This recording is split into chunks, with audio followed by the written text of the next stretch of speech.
디모데후서 4장 2절부터 5절 말씀입니다.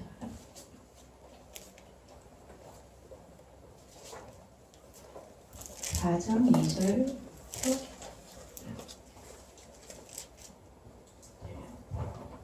한 목소리로 읽도록 하겠습니다. 시작.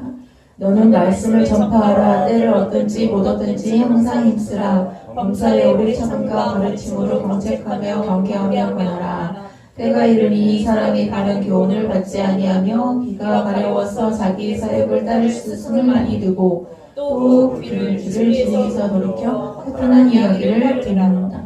그러나 너는 모든 일에 신중하여 보답을 받으며 전도자의 일을 하며 내 직무를 다하라. 아멘. 칭찬받는 사역이라는 말씀으로 말씀 전해주시겠습니다. 네, 우리가 참 마음이 급해도 이 실 바늘에 허리에 깨어서 못 쓴다 그러잖아요. 우리가 치료 모델 보면은 중독 모델이라고 하는 게 있어요. 이거 뭐냐면은 고쳐도 그만, 또 고쳐도 도로 처음으로 돌아가는 걸 이걸 중독 모델이라고 그래요. 마약에 걸린 사람들이, 마약 중독자들이 50세 이상이면은 마약 중독자들이 없대요. 왜 그러느냐? 50세가 되면 다 죽어버리니까. 마약 중독된 사람들은 50세 전에 다 죽어버리니까 50세 이상이면서 마약 중독자들이 없다 그래요. 우리가 이 마약 중독자를 치료할 때에도 거의 나라에서 하는 보면은 격리조치, 이거는 임시방편이거든요. 격리조치 하면서 그냥 무조건 가둬놓으면은 마약할 방법이 없으니까 그 동안은 끊지만은 또 나와서 다시 마약을 시작하고 그런 경우들이 있어요. 그래서 우리가 표면적 치료가 있고 근본적 치료가 있어요. 표면적인 증상만 치료하는 경우가 있고 근본적인 치료가 있단 말이에요. 표면적인 치료한다 그러면은 이 증상에 대해서만 완화시켜주고 그냥 고치고 그러면 또 발생하고 고치면은 또 발생하고, 그렇지만 우리가 이제 근본적인 치료가 이루어져야 돼요. 그러기 위해서는 이 표면적인 치료 가지고는 안 된다. 그걸 깨달아야 되고, 그리고는 이 병의 원인이 무엇인지를 알아야 되고, 그리고 근본적인 치료를 지속적으로 해가야 된다. 이걸 우리에게 말씀해 주고 있어요. 자, 오늘 우리 오후에 칭찬받는 사역에 대해서 말씀을 드리고자 하는데, 오전에 드렸던 말씀과 연관이 돼요. 오전에는 하나님의 칭찬. 그래서 하나님은 어떤 사람을 칭찬하시느냐? 충성된 사람, 순결한 사람, 지혜로운 사람. 따라서 합시다. 충성된 사람, 순결한 사람, 지혜로운 사람. 이런 사람을 칭찬하신다는 거예요. 하나님께서 칭찬할 것을 쌓아두셨다가 하나님께서 하나님의 때 이것을 확 우리에게 부어주시는 것이에요. 여러분, 그냥 우리가 매일 일당 받고 생활하면은 그냥 흐지부지 돈이 없어져요. 근데 월급 받고 연봉을 받으면은 그 돈이 목돈이 되어가지고 그 돈을 모아둘 수 있거든요. 우리 하나님이 그래요. 그냥 흐지부지 없어지도록 그때그때 주고 마시는 것이 아니라 쌓아두셨다가 우리에게 그냥 목으로 주신다는 것이에요. 자, 그래서 하나님께서 이렇게 충성된 사람, 순결한 사람, 지혜로운 사람을 칭찬하시는데, 근데 하나님께서 칭찬하시는 세 가지 사역이 있어요. 그 뭐냐? 전도사역, 양육사역, 예배사역. 이게 하나님이 칭찬하시는 세 가지 사역이에요. 그래서 오늘 오후 예배 때는 간단하게 세 가지 사역을 말씀드리고 또 같이 기도하고 할 시간을 갖겠는데, 먼저 하나님이 칭찬하시는 사역의 첫 번째는 뭐냐? 바로 이 전도사역이라는 거예요. 전도사역. 오늘 말씀해 보면은 때를 얻든지 못 얻든지 하나님 말씀을 전하기를 힘쓰라. 이렇게 말씀하고 계시고, 오직 성령이 너희에게 임하시면 너희가 권능을 받고 유다와 예루살렘과 사마리아와 땅 끝까지 이르러 내 증인이 되리라 하시니라. 그러시면서 하나님이 칭찬하시는 사역, 하나님이 기뻐하시는 사역은 바로 이 전도 사역이라는 것을 말씀해 주셨어요. 참 일본 같은데 얼마나 참 척박한 곳입니까? 그렇게 전에도 안 믿는데도 매일 나가서 전하셔요. 매일 나가서. 뿌려야 거둘 게 있다는 것을 아시기 때문에 매일 나가서 전하셔요. 매일 나가서. 우리는 그러니까 매일매일 날마다 이 전도 사역에 힘쓸 수 있어야 됩니다. 그래도 우리는 얼마나 복받은 나라입니까? 하나님께서 우리 민족에게 복을 주셔가지고 얼마나 이렇게 많은 은혜를 받게 하시고 축복된 민족이 되게 하여 주셨습니까? 그런데 일본은 정말 믿는 사람을 교회를 찾아보기가 힘들어요. 그렇게 넓은 요코하마시에 교회를 찾아보기가 힘들어요. 눈을 씻고 찾아봐도 교회를 찾아보기가 힘들어요.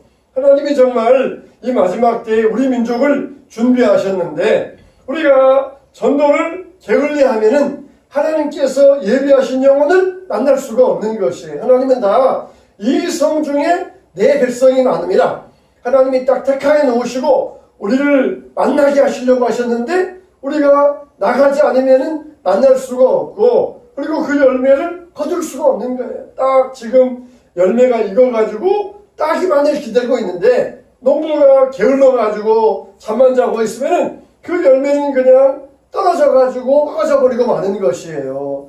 우리는 정말 열심히 전도 사역을 펼쳐나갈 때에 하나님께서 칭찬하시는 교회가 되고 하나님이 칭찬하시는 성도가 될 줄로 믿습니다. 두 번째는 양육사역이라는 거예요. 양육사역.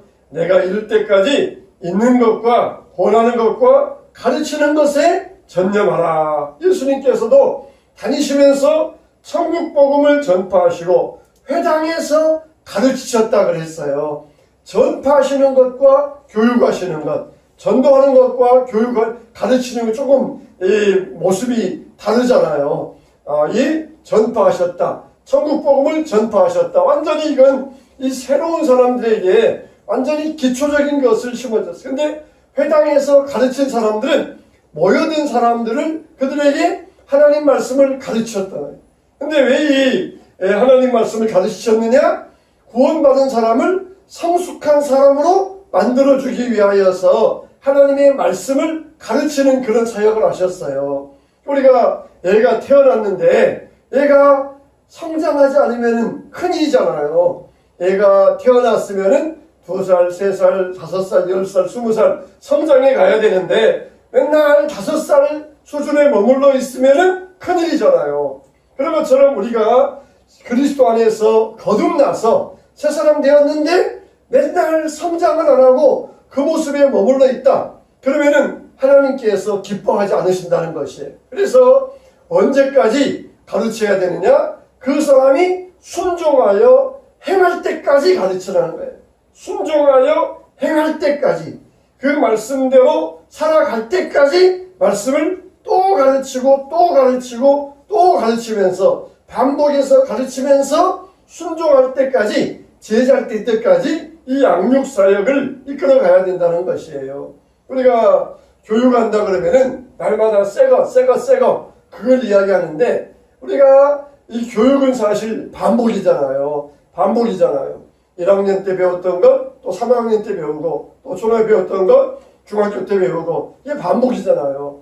그런데 이 학교의 학과목이야 또 이게 나갈 수 있지만은 우리가 인격교육, 신앙교육 이거는 될 때까지 이것을 알 때까지 가르쳐야 돼요. 학교에서 수학의 진도 안 맞으면은 그냥 거기에 처지고 그냥 다음 과목으로 넘어가지만 신앙교육은 순종할 때까지 그걸 행할 때까지 가르치는 것. 그게 하나님께서 기뻐하시고 하나님이 칭찬하시는 하나님의 사역이 된다는 것입니다. 그러니까 신앙교육은 어려운 게 아니에요. 우리가 아는 것을 행할 수 있도록 옆에서 권하고 옆에서 위로하고 그리고 힘을 불어넣어주고 본을 보여주면서 이게 바로 하나님이 기뻐하시는 칭찬하시는 양육사역이라는 거예요. 저 여러분 다 이런 양육자가 돼야 돼요. 세 번째 하나님이 칭찬하시는 사역은 뭐냐? 참된 예배. 우리가 이것도 사역이라고 할 수 있는데 예배 사역이라고 할 수 있어요. 예배 사역. 예배도 사역이 될 수 있어요. 이 전도 사역 그리고 양육 사역 그런 것처럼 예배도 우리의 사역. 우리가 사역이 될 수가 있어요.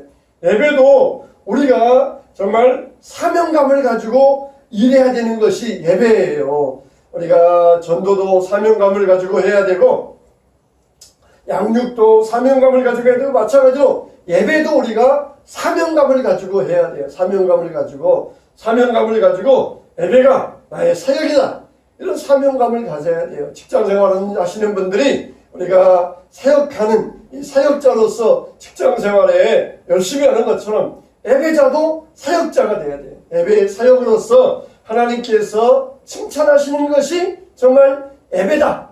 로마서 12장 1절 말씀 보는 것처럼 하나님의 모든 자비하심으로 너희를 권하노니 너희 몸을 하나님이 기뻐하시는 거룩한 산 제물로 드리라. 이는 너희가 드릴 영적 예배이나 그랬어요. 그러니까 하나님이 우리에게 두 가지 큰 명령을 주셨는데, 이 지상명령, 창조명령. 지상명령을 전도명령이라 그러고 창조명령을 문화명령이라 그래요. 그래서 지상명령, 이거는 하나님의 특별하신 은총 가운데서 영혼을 변화시켜서 하나님 사람 되게 하는 것.